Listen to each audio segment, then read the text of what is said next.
You know, sometimes you just gotta get out of the office.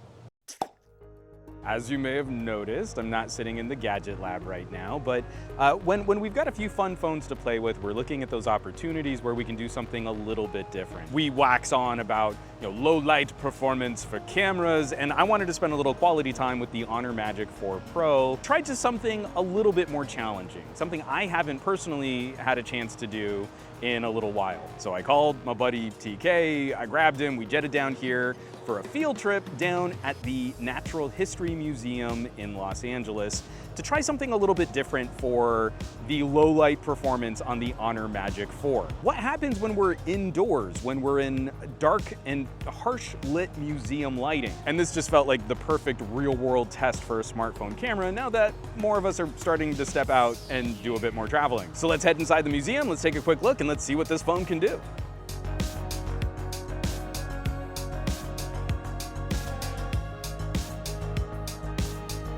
Okay, these are some pretty early thoughts on the Honor cameras as I'm getting back up to speed. Thankfully, this is all very familiar.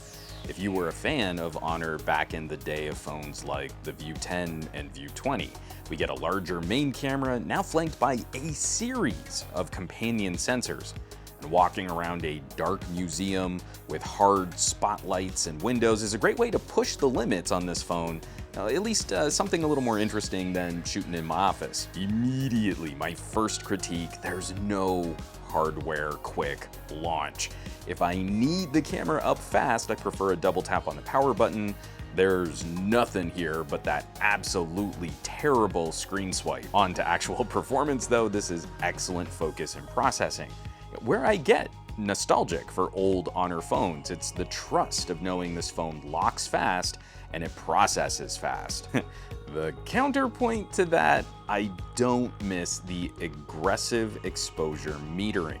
This was a hallmark of Chinese OEMs up until a couple years ago, a really harsh spot metering that almost always arrives at a brighter image than you might need after tapping on the subject. Old OnePlus was notorious for this too. I almost always like the darker metering before I tap to focus. The night mode is very good at balancing out highlights while lifting shadow detail, and I think it gets even better when there's a human face involved. The night mode performance isn't quite as sharp and clean on the ultra wide though. I've been solidly impressed with the zoom, but in full auto, it's a little tricky to get a handle on where the sensor transitions take place. On one test, we get brilliant detail on a long zoom under dark and challenging conditions. On another setup, we get a blurrier, smudgy shot that looks like a more aggressive crop from the main sensor, and this was in brighter conditions than the eye socket sample. For me, this was the hardest piece to get a handle on, figuring out which conditions might trigger the phone to make different decisions on sensors and exposures. And I was also really concerned about video performance looking through the viewfinder, but the resulting video was much smoother than the preview. It looked a little choppy on the phone screen, but 4K 60 looked great, though I wish we could shoot 4K 60 from the ultra wide.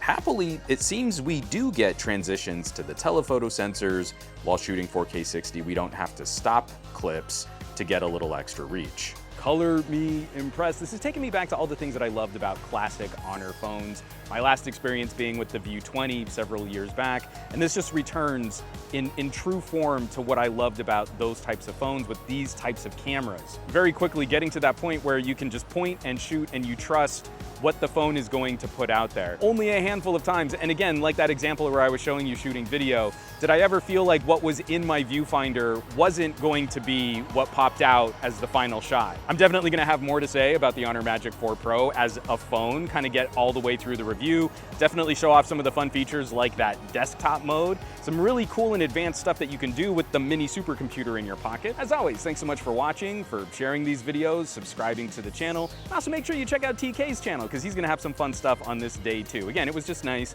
to get out, take a field trip, and see something a little different than the walls of our offices. All the support lately has been absolutely fantastic. Those of you who are checking out the links under my description, if you're heading my home site, SomeGadgetGuy.com, or if you're joining the list of names scrolling by on your screen from my Patreon, patreon.com/SomeGadgetGuy. This list is basically the coolest collection of tech pals in the universe.